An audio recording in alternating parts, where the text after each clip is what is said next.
शरद पवार साहेबांनी अजित पवार साहेब एका वेळेला एक एकत्र यावे अशी चर्चा चालू आहे का? शरद पवार कोणाचे? अजितदादा आणि मोठे साहेब एकत्र यावे असे कार्य शिरवाळांनी केलं आणि अजितदादाच्या आईनी पण परवा कुठेतरी बोलला. चांगली गोष्ट आहे. आमच्या शुभकामना आहेत, शुभेच्छा आहेत.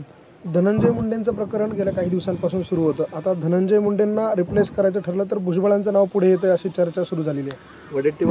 मला काही असं आहे की वडेट्टीवार काय म्हणतात किंवा जितेंद्र आव्हाड काय म्हणतात त्याच्यावर मी काय चर्चा करू शकतो काय? आणि हेही डोक्यातून काढून टाका की मला मंत्रिपद मिळालं नाही, मला ते मिळालं पाहिजे म्हणून कोणाला तरी काढा, असं काही माझ्या मनात आहे.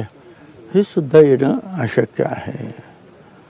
त्यामुळे आता बघूया पुढे. तुका म्हणे उगी राहावे, जे जे होईल ते ते पाहावे. साहेब, तुमच्या मनात नसलं तरी मंत्र्यांच्या अर्थात मुख्यमंत्र्यांच्या मनामध्ये आहे की धनंजय मुंडे जे आहे ते सध्या त्यांचं जे प्रकरण आहे ते गाजतं, त्यांच्यावर नाराजी आहे, पण त्या जागेवरती ओबीसींचेच एक मोठा चेहरा म्हणून भुजबळांकडे बघितलं जातंय.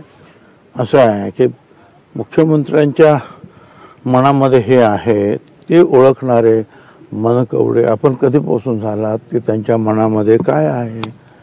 हां, जे मला ते कधी म्हणाले नाही ते तुम्हाला कधी कसं काय कळालं. चला आपण संध्याकाळी भेटूया.